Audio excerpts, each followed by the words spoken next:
que je vais faire, c'est vous donner une petite synthèse. Et bien sûr, après, on est à votre disposition si vous avez des questions ou des clarifications.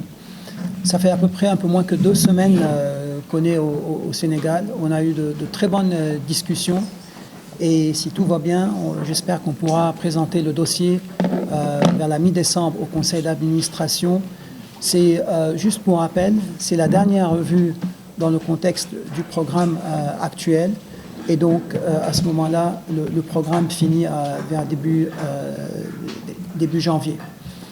En ce qui concerne la situation de l'économie sénégalaise, elle se porte, je dirais, bien relativement par rapport à d'autres économies, que ce soit au niveau du continent africain ou même en dehors de l'Afrique.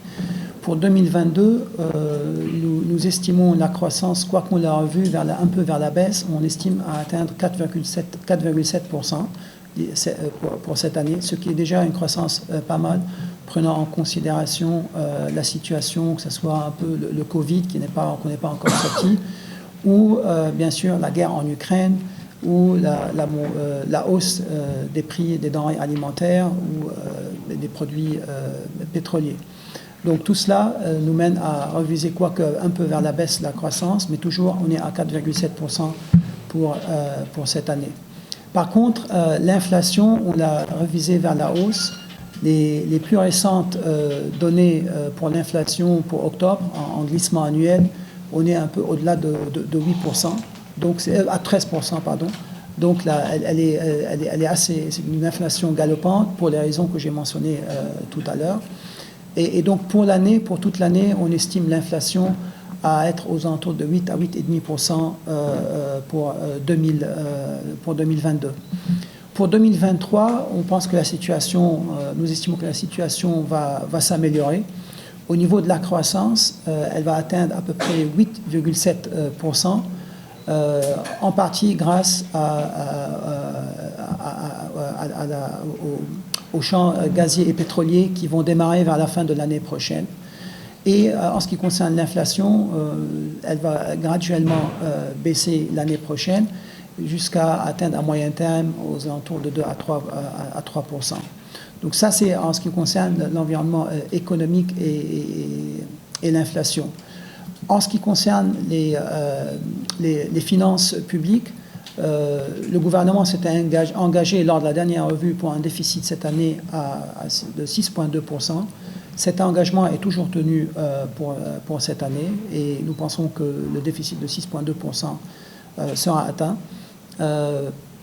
Au niveau des recettes, les recettes, elles étaient très, très bonnes, au-delà de ce que le gouvernement avait prévu pour cette année. Au niveau des dépenses, il y a eu des changements au niveau des dépenses. Les dépenses pour les subventions ont presque doublé par rapport à ce qu'il y avait dans la loi des finances rectificative. Pour l'année prochaine, probablement, comme vous l'avez vu, le gouvernement a soumis un budget à l'Assemblée nationale avec un déficit de 5,5%. Notre avis, c'est qu'avec les excellentes recettes qu'on a vues cette année, on pense que les recettes qui sont estimées dans le budget de l'année prochaine, elles sont beaucoup meilleures que ce qu'il y a dans le budget, au moins 100 milliards, elles sont au-delà de 100 milliards au moins de ce qui est dans le budget. En ce qui concerne les subventions à l'énergie dans le budget, il y a une allocation de 350 milliards. Nous pensons que cette allocation, elle est un peu ambitieuse. On pense que les dépenses pour les subventions, on les voit aux alentours de 450 milliards. Cependant, ceci nécessite des actions par le gouvernement, des mesures.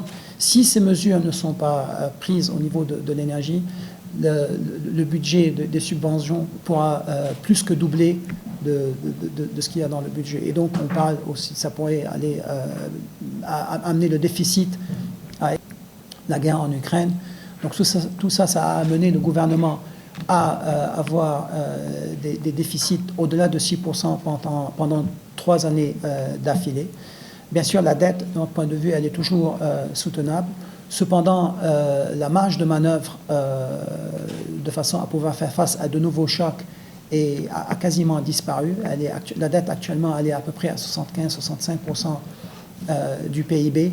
S'il y a un autre choc imprévu, personne n'avait prévu par exemple la guerre en Ukraine et ce que ça pourrait entraîner. S'il y a un nouveau choc ait lieu ou si la situation actuelle se détériore ou perdure, la marge de manœuvre est très limitée. Et c'est pour cela qu'on est en train d'encourager le gouvernement à ce qu'il embarque dans une politique de consolidation graduelle au niveau des 3-4 prochaines années, qui est axée sur une amélioration des recettes, une élimination ou une diminution importante au niveau des exemptions fiscales et un assainissement au niveau des